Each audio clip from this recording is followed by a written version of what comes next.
Howdy folks, Tom Barbalet here. Unfortunately, Blog Talk Radio cut the last 20 minutes of this evening's recording.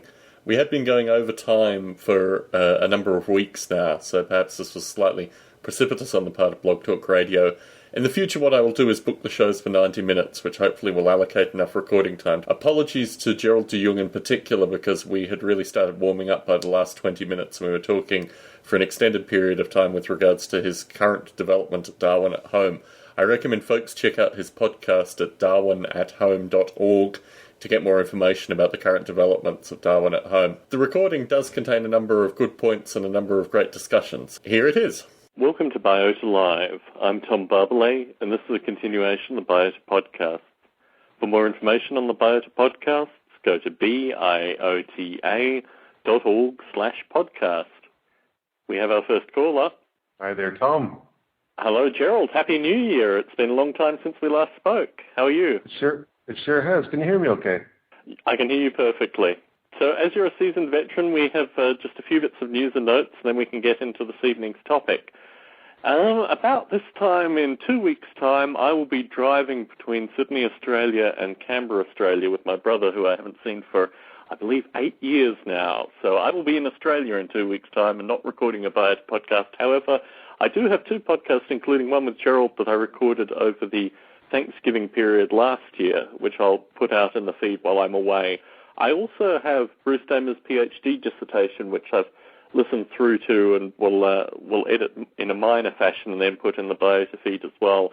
So there'll actually be quite a bit of audio while I'm away. But the next Biota Live will be Friday, March 27th at 8 p.m. Pacific, when we will have on William R. Buckley. And folks not familiar with William R. Buckley's work, he has been part of the artificial life community since A-Life 1. And he contacted me through Dick Gordon's Second Life embryo seminar series and asked if he could come on Biota Live to talk about artificial life on an atomic level. And he's a fascinating fellow. He sent a brief paper out to the Biota Conversations mailing list, which outlines his ideas of complete self-replication and what is required in order to do that in a kind of almost a metaphysical sense rather than a physical sense to start out with. So William R. Buckley will be on March 27th, Friday, 8 p.m. Pacific.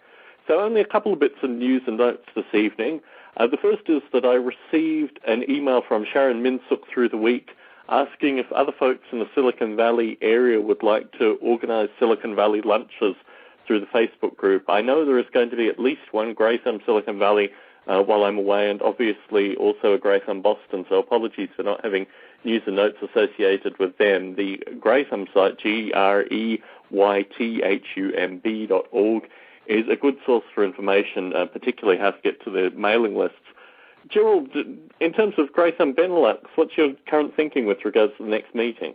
Well, there have been a couple of requests from people who were at previous ones, looking to have a new one, although I just haven't had the time to put it together, actually. Well, as you may have heard, I sent out a request, I think, towards the end of last year, possibly even in the last Biota Live for last year, with regards to folks in the Benelux area who would be interested in basically taking on some of the duties. I do appreciate the heavy weight that falls on your shoulders, and similarly, Justin Lyon isn't even in the UK anymore. He seems to be in Iraq for most of the time. So for folks in London as well, there was a kind of, I think 3 or 4 meetings with Graytham London group that Justin was one of the primary organisers for.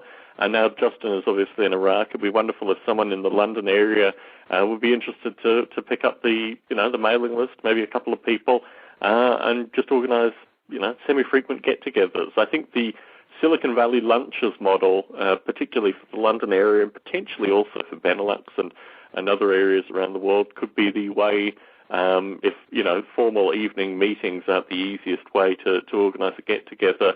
In terms of your numbers, Gerald, do you get a sense that you could do a kind of Benelux lunches series as well? I'm not sure you can do it that frequently. You'd have to sort of connect with the groups in the universities or something. It would be mostly students, I think. I don't think you'd find too many people for such a regular thing. It's going to be not too frequent, but it'll be interesting enough because, you don't need a large group, even if you have, maybe 10 people. If they're interested, then you can have a really, really interesting evening and go have some beers afterwards. So there's no real too much of a lower limit. But it's just a question of getting things together. On the one hand, I would like to have something to show again before I go crazy to get everybody involved. And that won't be all too long. But to search around and find other people to present and, to give it a good theme and find a location for it and everything, that costs quite a bit of time. And I've been spending a lot of time working lately, so there just hasn't been the available relaxed hours.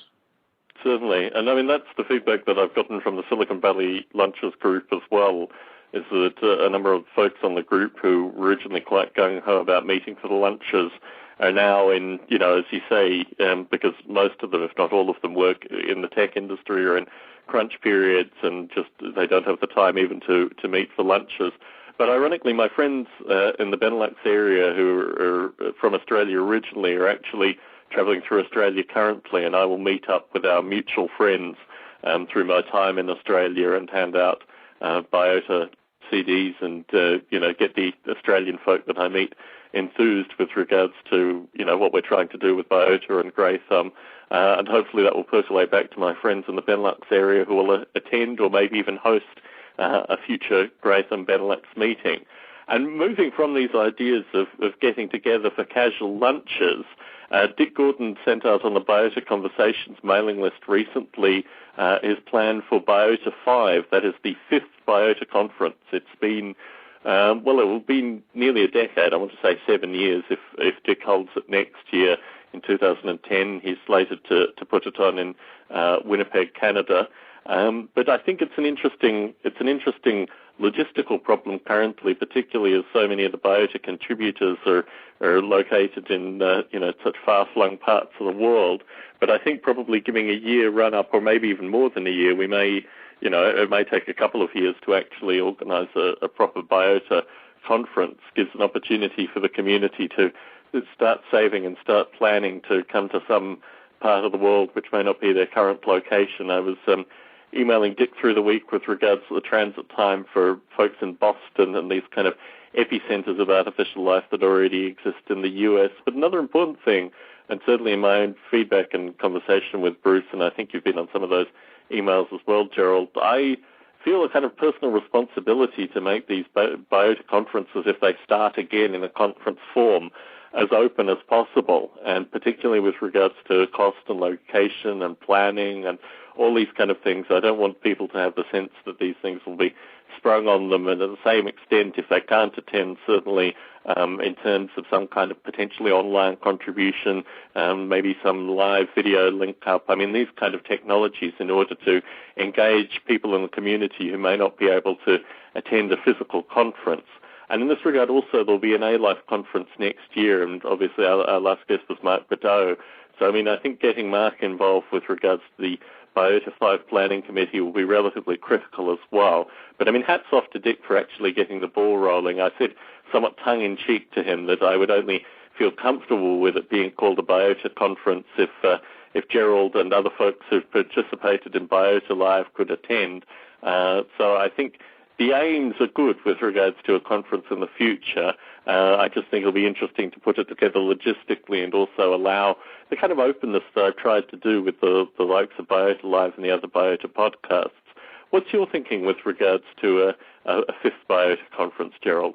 Oh, I think it's potentially a really good idea. What Dick is doing with Second Life is also really good, because then you don't have to necessarily expend a lot of fossil fuels to go and hang out in the same space. Yeah, I'd pretty well go anywhere in the world where Biota 5 was held. Certainly, if we give a year or two lead in, even with the nature of the contemporary economy, and certainly the emails that I receive from folks in the community who are, in a less than ideal financial position currently. I mean, I would hope that we would have means to either subsidize or allow particular guest speakers to come at reduced rates.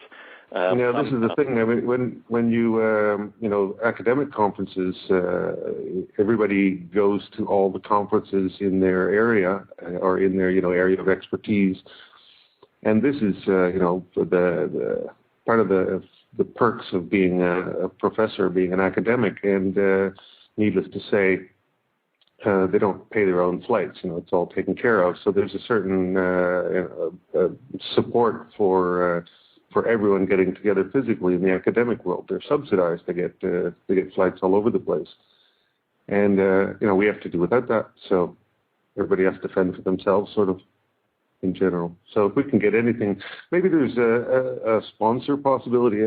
Wasn't Biota, what was it, 3 or 2 was it actually in Cambridge?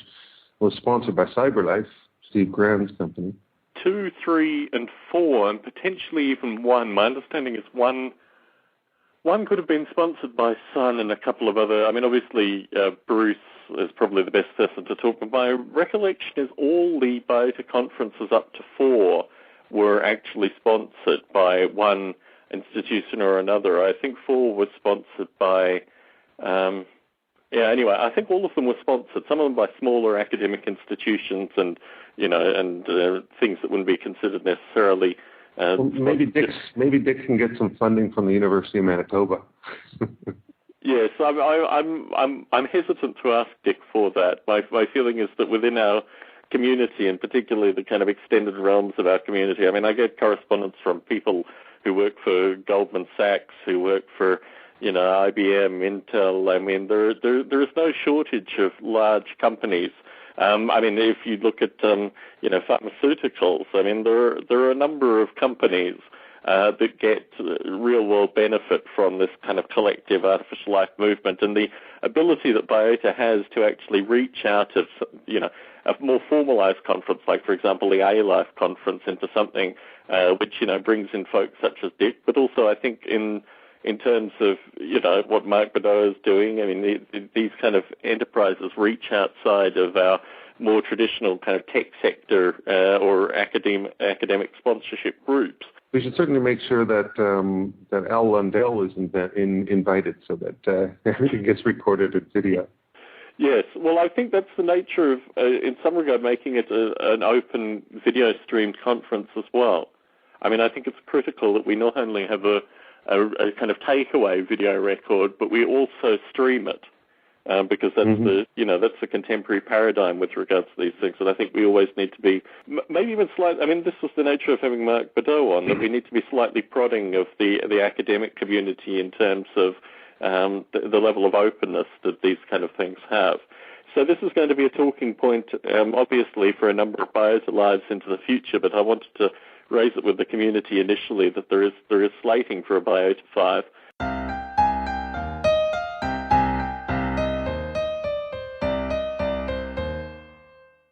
So I wanted to talk to Gerald this evening about the past 3 podcasts and then talk a little bit about Darwin's 200th anniversary and also what Gerald is doing with Darwin at Home currently.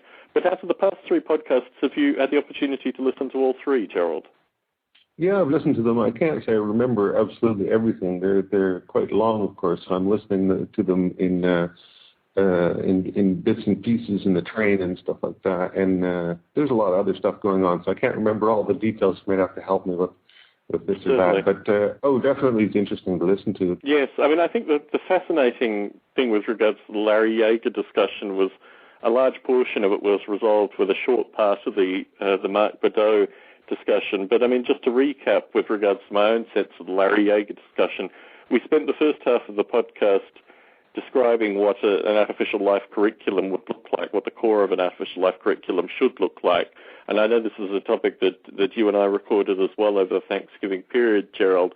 But then what I found curious was catching Larry with regards to the idea that then that needed to be converted into a kind of international solution, that there were academics the world over teaching artificial life courses which may not have the level of detail that we had even discussed with regards to what Larry believed the core components to be. And I think what was interesting was catching Larry in terms of him thinking about this as a kind of broad general problem and then applying it to his own particular instance, teaching at Indiana and the kind of things that he needs to do in that capacity. And I think that was an interesting part of the problem, the idea that we're not just talking about ideals here in terms of what is artificial life, what is the core of artificial life. We're actually dealing with tens, potentially even hundreds of people like Larry that are dealing with, the rigors of academia in some regard, the politics of academia in another regard, and just the practical nature of it. And I mean, what was your sense with regards to that discussion, Gerald? It was definitely a fascinating discussion because it was great to hear about artificial life actually being used in the academic world and considered to be a legitimate study. I was thinking as well, I mean, at the moment, it's not at the stage that other subjects would probably be at, because when you have a textbook that goes through course materials from sort of established course materials from beginning to end, that's the kind of thing that you can sort of work into the earlier years of an undergrad program. But artificial life is probably one of those things that you just can't really put together the definitive textbook, at least not right now, and maybe not for quite a while. So it's something that's going to be happening, in the grad school and in the upper years of undergrad. So it's not something that'll go into sort of like core curriculum in the same sense, I don't think, unless somebody's able to really create a kind of a legit textbook that the earlier years students could follow. Well, I think this is really the challenge. I mean, in some regard, I disagree with you in terms of the fact that there are two ways to look at this cohesion argument. The first is with regards to time, that artificial life is a relatively young discipline, but at the same point it's been relatively scattered.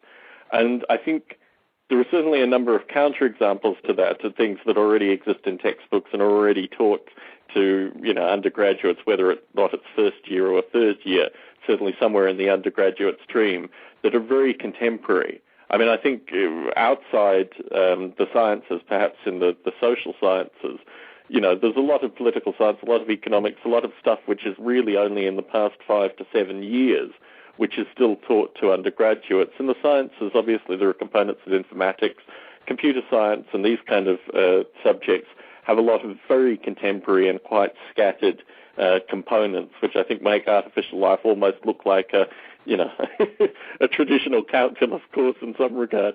So, I mean, I think there are already counterexamples with regards to the scattershot idea.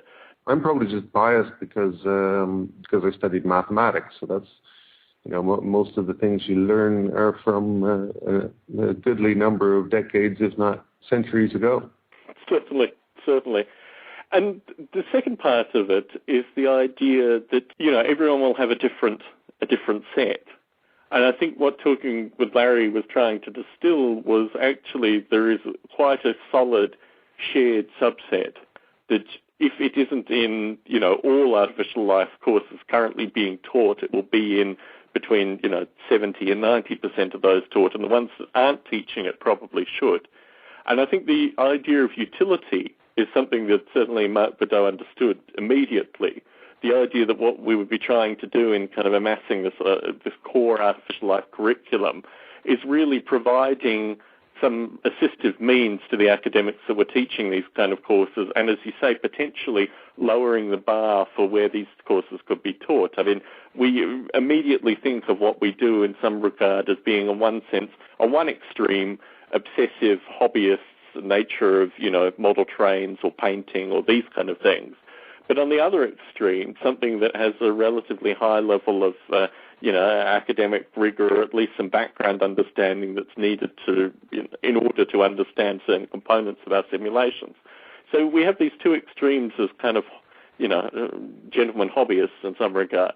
But I think the reality is that the components of what we do are based on things that are already being taught in a wide variety of undergraduate courses, but don't have the kind of tuning that we get through artificial life. I mean, I think talking about mathematics, certainly nonlinear equations, as I was taught in, second, third, and fourth year, are pretty well the bread and butter of, good components of artificial life.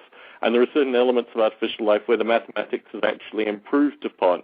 So certainly when I think of the predator-prey equations with regards to applied math, the kind of stuff that we do with artificial life simulations, if we use predator-prey-like or derived predator-prey equations, in fact produce far more elegant solutions than are typically taught in undergraduate, applied math courses that relate to predator-prey equations. So, and I think we have some utility that could benefit, undergraduate academic teaching outside of what we would normally consider artificial life as being. But, I mean, that's a secondary discussion before we actually get this idea of a textbook together. And I think what was fascinating talking with Mark in particular was that he, maybe more in a philosophical sense, understood the utility of not necessarily having a textbook to start off with, but just having a discussion. And I think that's what I'm interested in hearing from folks who are teaching artificial life courses, and obviously the International Society is ideally suited for this.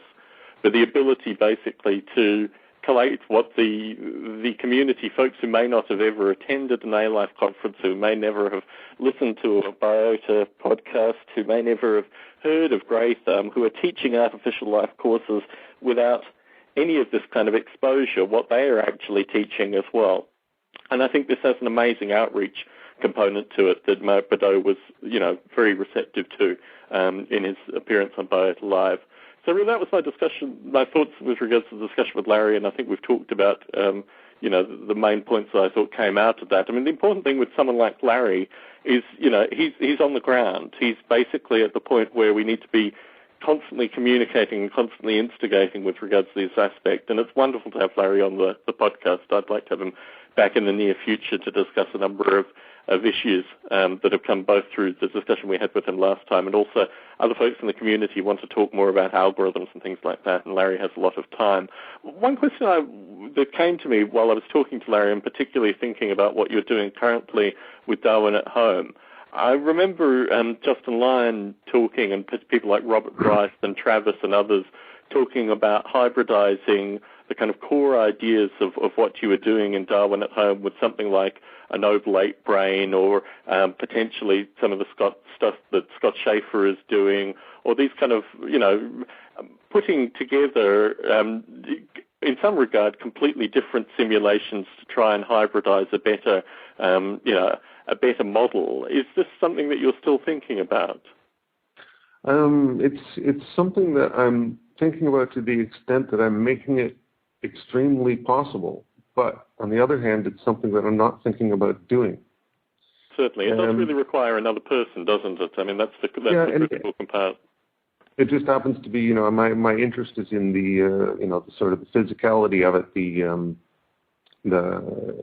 the actual, time and mass and everything, physics, the whole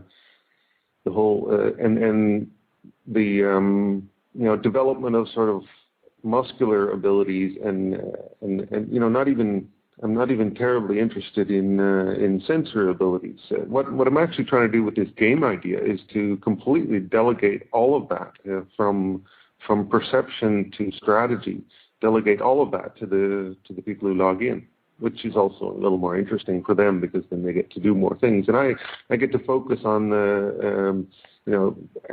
making sure that the physicality of it evolves appropriately. And in a way, you could say this is perfectly opening the door for something like Scott Schaefer's stuff or whatever else, some other brain simulation, to just sort of become the puppeteer, because I really only want to develop the puppets in a sense. Certainly. Well, speaking from the ideal to the real world, I think the discussion with Zan Gill raised, in fact, ironically, Zan and I did more communicating after our Biota Live discussion than we did through the Biota Live discussion, particularly when Zan was able to read about Freeman Dyson's analysis with regards to computational simulation associated with global warming. But I think it's interesting because I was also communicating with Bonnie DeVarco with regards to these same problems. I like the idea of the world game in terms of a metaphor for what people like Justin Lyon are trying to do with Simudyne. But I think the criticism with regards to it mapping onto reality, and particularly Freeman Dyson's very dry way of saying, all that simulation does is reinforce what we know. It doesn't reinforce what we don't know, is an interesting criticism with regards to the world game hypothesis.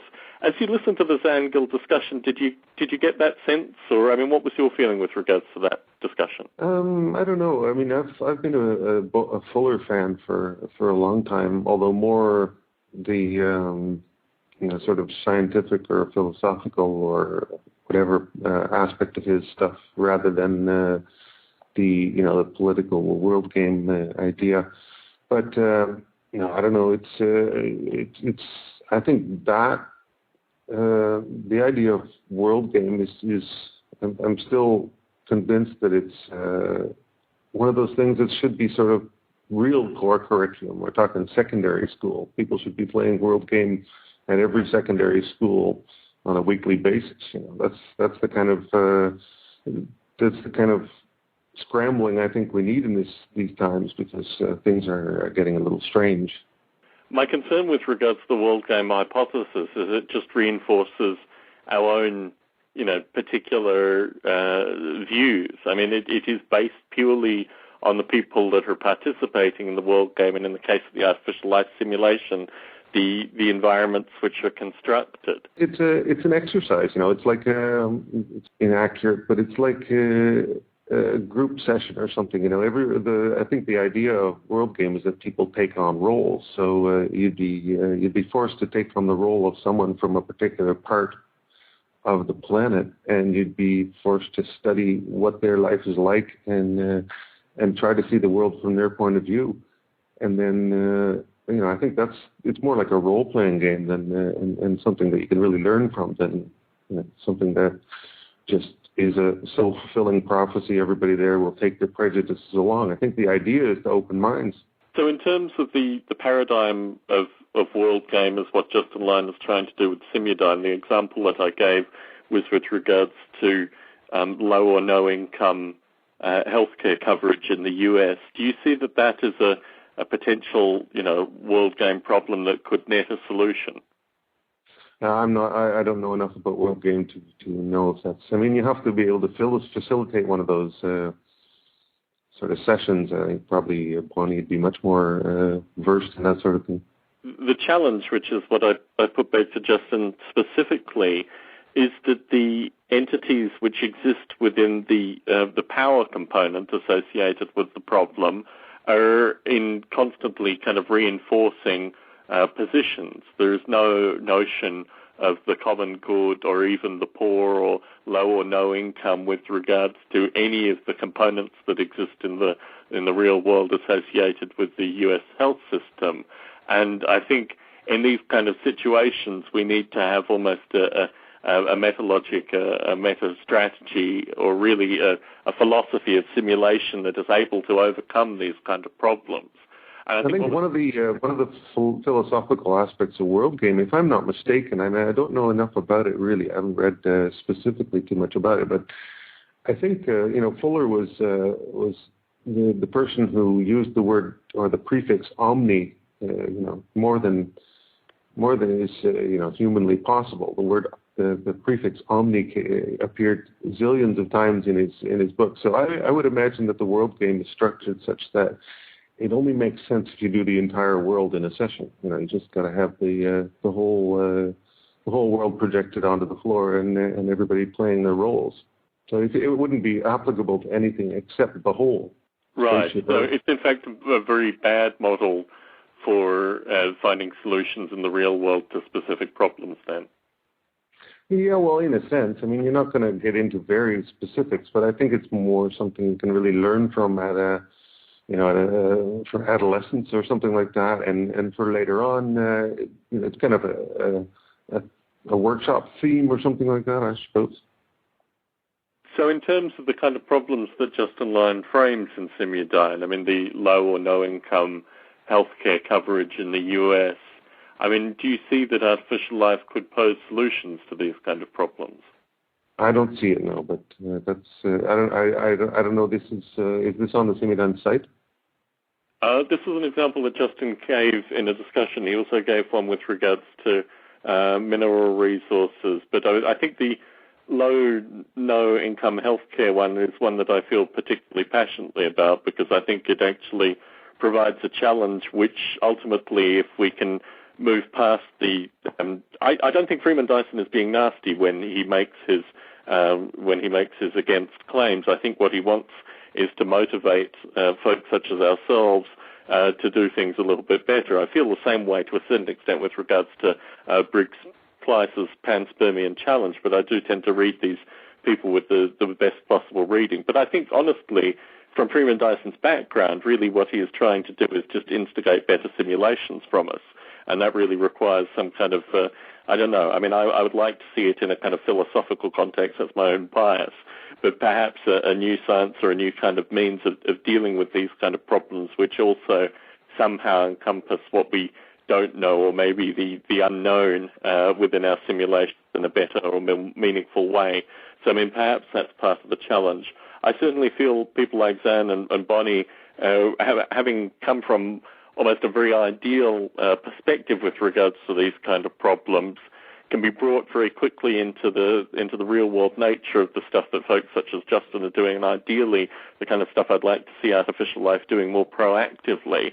But it does require certain kinds of framing problems like the low-no-income healthcare problem in order to show that these are real-world issues. I mean, certainly when Sam talks about environmental issues, my reference is always with regards to junk science, it's with regards to petroleum, it's with regards to these kind of industries which constantly pump misinformation out and constantly, do the classic fear, uncertainty, doubt components, which is obviously analogous with regards to, creationism et al. As well. So, I mean, I think there are shared themes through this, but we need thinkers such as Zan and Bonnie and people such as yourself to move it into a different realm in terms of all our collective thinking. And I think that was the challenge that I really posed to Zan, and she seems to have now really kind of, to use a Bruce Damerism, grokked it perfectly. So I'm looking forward to when Zan comes back on. I think Bonnie will be on with her, and I hope you can come on as well, and we can talk about all of this in a more real-world context.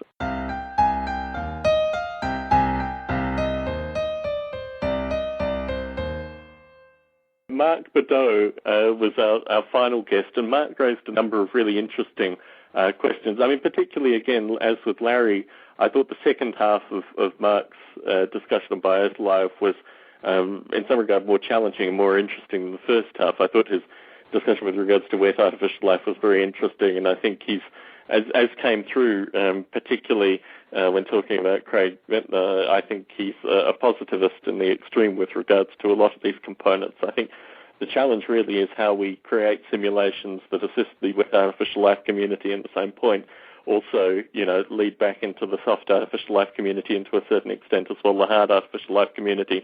In terms of the first half of Mark's appearance on Biota Live, is that what you got as well in terms of how we as soft artificial life developers can assist the wet artificial life community? I don't know. I don't see there being a lot of overlap, actually. I think there's a significant difference in the background you have to be able to play in those two domains, don't you think? Well, my understanding from talking with him was there's almost an agreed-upon API within wet artificial life which can then be passed to soft artificial life developers. So if you look at the way that they create protocells, for example, and the whole paradigm with regards to describing the protocell almost in a digital sense, or at least in something that's analogous or considerably closer to computational simulation than, the stuff that Dick Gordon talks about, for example, this gives almost an API-like interface. And I think certainly, what happens in the future is you have people like Dick who perpetually instigate discussion, and you have people like Bruce who perpetually bring people into discussion, moving in their particular directions, and you have Mark doing what he's doing. And protocells are growing. I certainly was impressed with the last Artificial Life journal that had some discussion with regards to protocells and the overlap in terms of simulation, although I don't own the protocell book. But I think there is potential in the future, but it is through this idea of the API, and my hope is that was the right reading of what Mark was saying, but certainly that was my sense on the call. the thing that really interested me about the discussion with Mark, as I said, was the second half, and particularly how, as with Larry Yeager, we really need to have people like Mark in the discussion, because I think certainly little things like, that he didn't know about grey thumb and these kind of things are obviously points that can be built on, but also the potential power that the International Society can have, and also the potential good that the International Society can have within the artificial life community. Have you ever been a member of the International Society of Artificial Life, Gerald? No, I've nothing. I've never had anything to do with it. No. Yeah, I've been a member for the past 4 years. It's $65 a year, and you get 4 journals for that money. And I would like to think, moving into the future, and certainly this is the feedback that I gave to Mark from his last appearance, that the International Society could be a lot more proactive, particularly with regards to the hobbyist and also industrial components, industrial uses of artificial life, but also with regards to the academic community. And I don't know what form that will take. I think the upcoming elections are going to be very beneficial, but my main concern is that I've not been able to get anyone from the kind of broader Biota community that isn't already a member to the International Society to actually pay the $65. This, in part, is my fault, because I've been able to get free copies of the journal and various other things for people over the past 4 years. And shout out here to Kathleen Kennedy at Reed, because she does an amazing job getting wide variety of folks in the community free copies. I think they just print way too many. So in some regards, I have self-sabotaged and probably subsidized the Artificial Life Journal in this regard. But I think it's an interesting group that could run in parallel to Biota. And certainly what I'd like to see Biota doing is really just instigating and promoting discussion. But I think the International Society has a degree of formalism and certainly an existing connection with an academic community, which is very different than the kind of folk who are obviously listening to Biota Live and participating in the Biota community. But I think it doesn't necessarily have to be completely in parallel. I think there are a number of joining points. And certainly Mark has been very receptive to that in his communication with me and Bruce Damer. And I think there's a great degree of potential in the future. But reflecting on the ideas of, as you say, with regards to these conventions, obviously the International Society has been heavily connected with the A-Life convention as well. I've never attended an A-Life convention. Have you ever attended an A-Life convention, Gerald? No, what have there been, like 11 or so now? Yeah, the next one will be the 12th one. The last one was the first in Europe. It was in the UK. But the previous ones have all exclusively been in the US. There are now additional A-Life conferences. The 4th Australian A-Life conference is happening at the end of this year. And I know that there is a European A-Life conference, which may be annual. So the A-Life conference itself is, it straddles a very interesting line in terms of, as you say, these indigenous conferences that are cropping up elsewhere. But I think it was interesting listening to Mark and also reflecting on my own situation. I mean, as you said, the cost associated for a non-academically affiliated individual to get to even one of these conferences is quite great. And I hope with the last A-Life conference was that it would be held in the US, because that would give me some opportunity to attend. Unfortunately, I think the last A-Life conference was so successful in the UK, the next one will probably be somewhere in Europe or Asia or somewhere like that, because I think there's, or maybe even South America. I mean, the South American artificial life community is strengthening, by the year, thanks to Biota and a wide variety of other, organizational efforts that are existing there. So I'm not sure where the next A-Life conference will be, but it's certainly, aside from the journal, the other aspect of the International Society. The International Society also maintains, if you look at the journal, probably a third of the folk on there, including Professor Dawkins and Tom Ray and Craig Reynolds, are historical figures. And I'm not really clear, and this is a question I didn't have the chance to ask Mark about specifically, how these people are actively integrated in what the International Society does. But it's an interesting group, and I think in the future, maybe through these elections, if people actually join the International Society, maybe not through the elections, we can motivate some small changes in various ways. But I think just an openness to things like the international, curriculum, what is artificial life as it's being taught in universities, I mean, these kind of things are fascinating. And I think also we really need to start addressing as a community, and this is really more at a Biota level and international society level, the industrial aspects of artificial life. I mean, what interested me as well from what Mark was saying was this idea that the way artificial life is used in industry is always, adjunct. It's never primary. And I think of things like Java, for example. Obviously, you're very well versed in the Java community. I mean, Java is used for a wide variety of applications, but also as a thing in and of itself. And it certainly has value both as something that facilitates a wide variety of technologies, but also something in and of itself. I mean, do you think that's a similar analogy with artificial life? What do you mean analogy to what? As artificial life is used in industry is akin to the way Java is used in industry in some regard. Oh, no, not as far. I wouldn't be able to say anything about how artificial life is used in industry, and the way that Java is used is it's on a scale, and it's hard to imagine actually. So, it's in so many different places, and it's doing so many different things. Artificial life in industry is still something you have to be careful about mentioning. This is true. This is the funny thing. To put the words artificial life together with regards to specific technologies may still be frowned upon within industry, but to have someone like Ed Selfert on, for example, who is using artificial life algorithms at Lilly currently. I've had correspondence from a fellow in San Diego who's working in a similar capacity using artificial life algorithms in a pharmaceutical company. I mean, I think the more people that you get in contact with, obviously our friends in New York at Goldman Sachs who are using artificial life algorithms with what they do. I mean, I get a lot of correspondence from people in a wide variety of industries that are using artificial life algorithms for what they're doing. I think what interests me is it's only through the fact of doing these podcasts and getting people who listen to these podcasts who are in these areas doing these things with artificial life that anyone can really get a scope of where artificial life is being used currently. I wonder how many of the people who use it in industry would call it that? Well, this is a very interesting thing. I mean, obviously enough that they found the Biota podcast. Okay. It could well be, Tom, that the Biota podcast is one of those things not fit for work, Well, maybe headphones only listening. But I think, what I found through my surveying is that it's incoherent to say that artificial life isn't used in industry. And certainly I picked up Mark Bedell on that instantly. The problem here is that we just have no adequate surveying of how it's actually being used. And conversely, if we had that surveying and we went back to Lilly, Intel, IBM, et al., Goldman Sachs, and said, isn't it amazing that you're using this unifying technology together? I don't know. What's your sense with regards to how Sun does that with Java?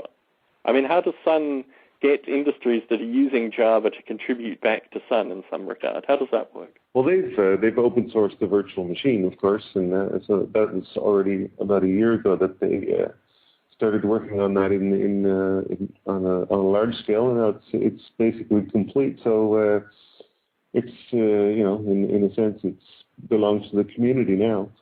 And, there's just so much technology built into the virtual machine. It's unreal. I mean, there's so much thinking that's gone into it. So many, I can imagine, PhD theses on exciting subjects like garbage collection and, different algorithms for managing pointers and whatever else. There's all sorts of thinking that can go on in the virtual machine, especially since the virtual machine actually busies itself with analyzing the behavior of code and recompiling it from time to time to make it more efficient during runtime. So as there's such a rich potential for studying how to improve a virtual machine, because you've got a view of a running program, so you can optimize what needs to be optimized according to the run of the program rather than a static analysis beforehand. A decade of brilliant thoughts went into the virtual machine. I've accidentally gotten you started talking about your other love, which is Java, so perhaps moving back a little bit to artificial life.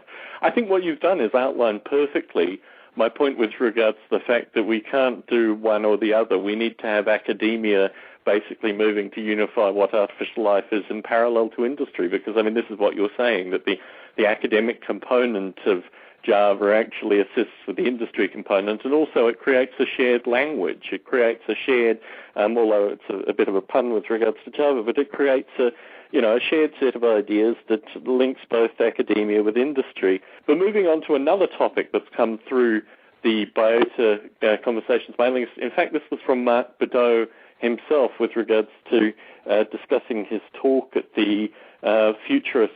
I think it's already occurred, but Mark Badeau did a talk. In fact, it's happening this evening. I think it might actually be happening right now. Mark Badeau is giving his talk.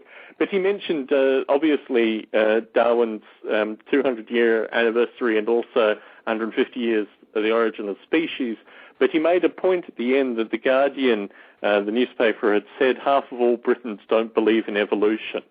And I think this was a statistic which I had only attributed to the US, but The Guardian is now attributing to the UK as well. My thinking from this, and I know I'm speaking to the choir with regards to a number of folks who listen to this podcast, is that we are in an unusual position as artificial life developers to actually change that and improve the situation. As we're now in a position where Professor Dawkins is retired, I mean, he's going to obviously be part of the community leading on as he writes children's books and, talks about various things. But what do you think we can learn from Professor Dawkins in terms of improving the numbers of folk who at least believe in evolution, Gerald?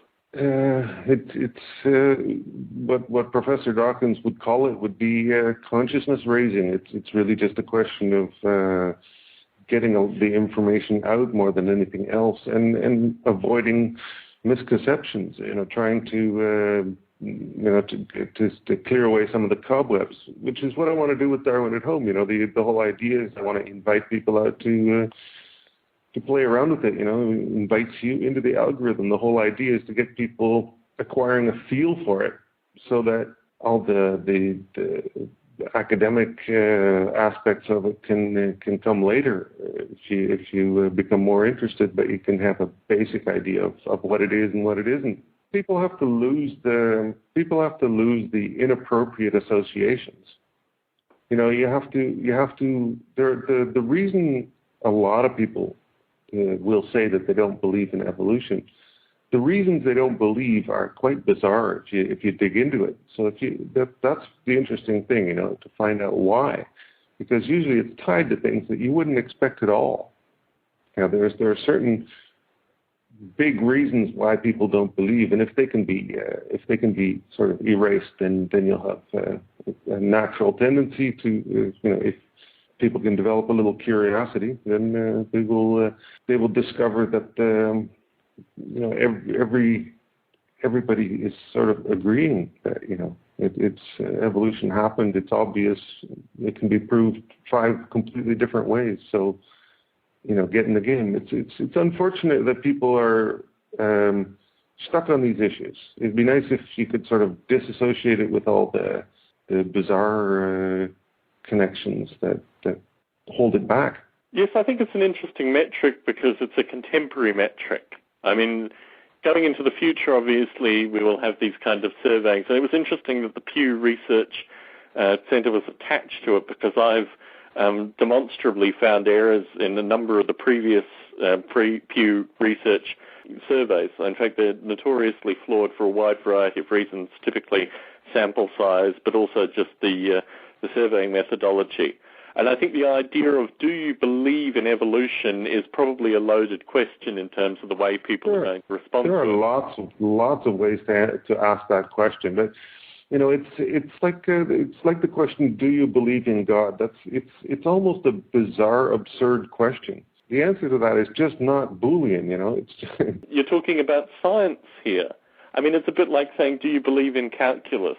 Do you believe in the notion of belief associated with something that is part of science, I find really quite curious. And this shows the framing of the problem as well.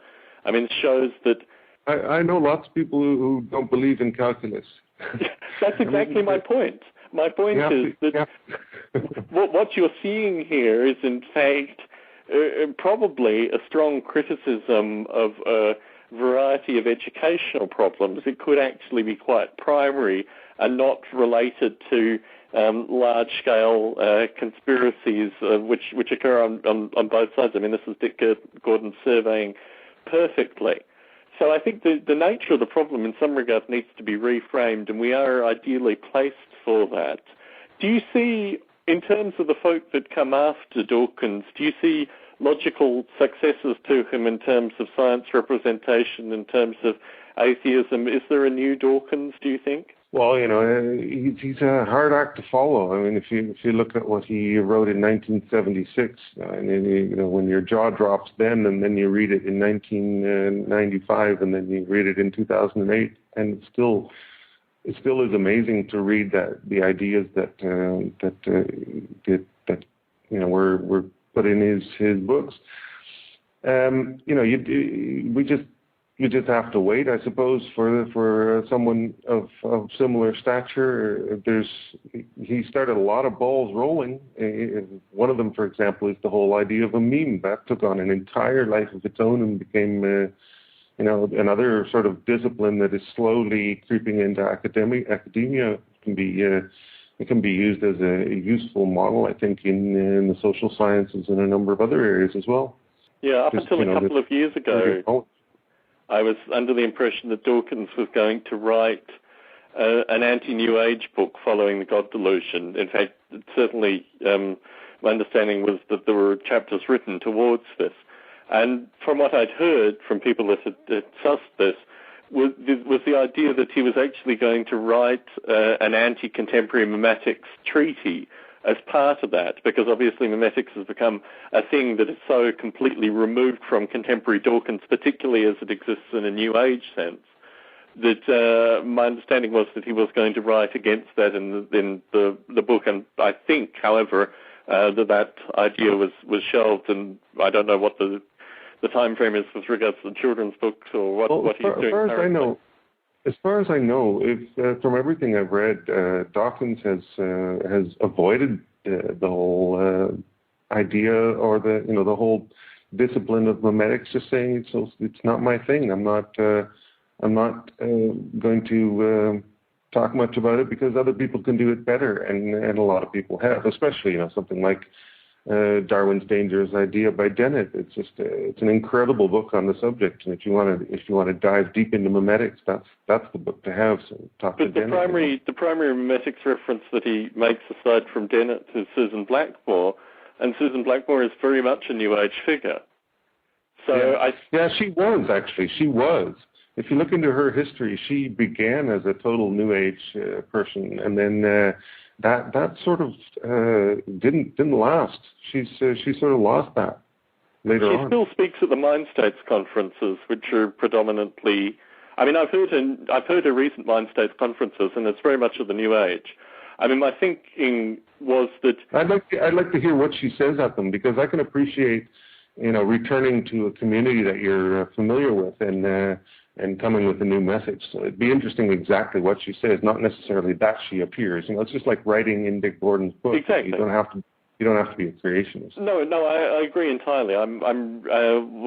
Whilst I'm not as loose as I'd normally be on these kind of calls, I encourage people who have access to her speaking. I mean, my interest with regards to Dawkins has always been the paradoxes, particularly the anti-science atheists that he's picked up on and embraced through, particularly his recent work. I mean, I think this is what's fascinating with Dawkins in terms of the way he can resolve these paradoxes. And my hope with his future writing, which seems to have been prematurely cut short in some regard, is that he would actually address that within his own writing. To a certain extent, he has done that, particularly if you look at his works in the 80s and early 90s. But it's an interesting kind of continued set of ideas, and certainly, I think as we start looking at these kind of popular metrics, like do you believe in evolution and these kind of things, maybe these are either the metrics that future Dawkins, as they listen to Biota Live, or as I hope they listen to Biota Live, start considering whether the metrics are even valid and whether new metrics need to be created in order to actually set challenges to resolve into the future. Because I certainly think in terms of a popular saturation, Dawkins' legacy is there. But in terms of actually solving real-world problems, in terms of actually addressing what is going on with regards to evolution and belief and how this has to change in the future, these are really questions which are still, percolating through the community that Dawkins has stoked, such as, yourself, myself, and others who are listening. Dawkins hasn't been able to or been, it's not his thing to address every demographic. It's not easy, So with, for example, the God delusion, he has obviously, it's been read a hell of a lot, and a lot of people are sort of shocked by it and taken aback and whatever, because it's just too much, but for them, and a lot of people have criticized the fact that it's so, over the top. But on the other hand, it's sort of there's a significant demographic that is really, just fully appreciative of the book. And in your own reading, have you read much Bertrand Russell, for example?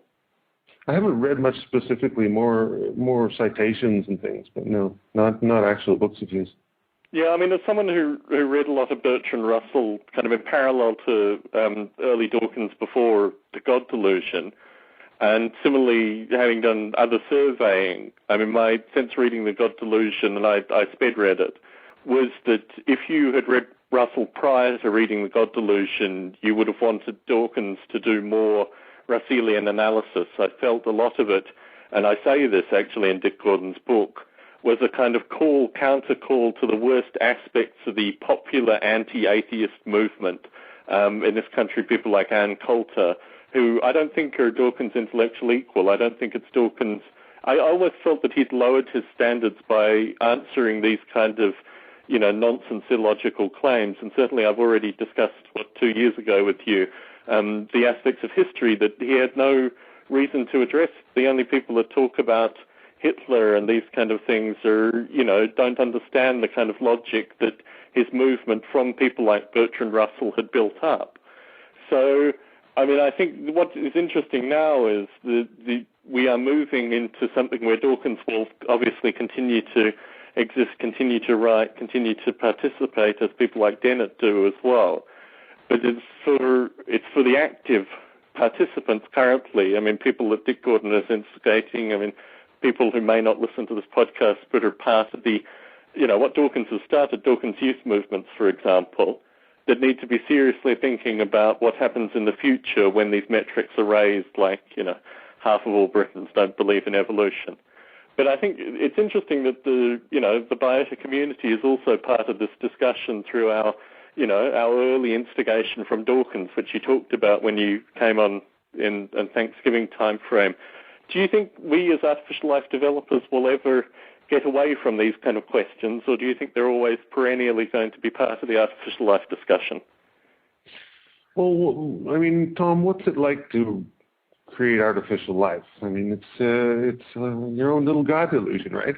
Unfortunately, folks, this is where the tape runs out. As you've heard, a number of good discussions this evening. Apologies again to Gerald de Jong for not catching all the audio. However, I think a number of good discussions were caught. I'm heading to Australia for the next few weeks. I will be back in about a month's time with William R. Buckley to discuss artificial life on the atomic level. March 27th at 8 p.m. Pacific. Look forward to talking to you all then. Thank you very much for tuning in. Thanks to Gerald again for participating.